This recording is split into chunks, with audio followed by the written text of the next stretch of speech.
Mana endi savol. Farishtalar qachon yaratilgan? Farishtalar Odam alayhisalomdan oldin yaratilgan.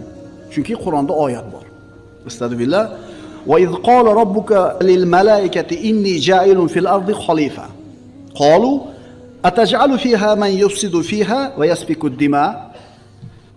Eslang, vaqtiki Parvardigoringiz farishtalarga men yer yuzida xalifa qilmoqchiman dedi. Shunda farishtalar unda, ya'ni yerda fasod qiladigan, nohaqdan qon to'kadigan kimsani yaratmoqchimisan deydi. Ya'ni farishtalar hali Odam alayhisalom yaralmasdan turib borligiga mana shu oyat nima bo'ladi? Dalil bo'ladi.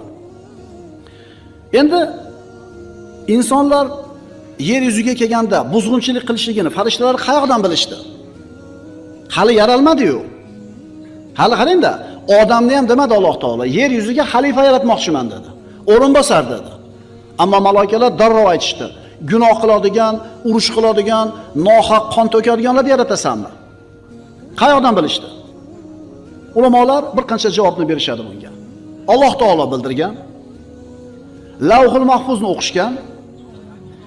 Farishtalar faqatgina o'zlarining ma'sum, begunoh bo'lishganligini bilishgan va oxirgisi saqolayn, ya'ni insonlar bilan jinni taqqoslagan. Bu yer yuzida Odam alayhisalomdan avval jinlar yashagan.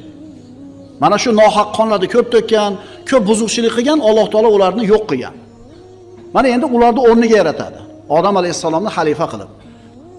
Farishtalar bu narsani ana shu jinlarga taqqoslab turib, bular ham o'shuna qiladi degan ma'noda Alloh taologa mana shunday savolni berishgan.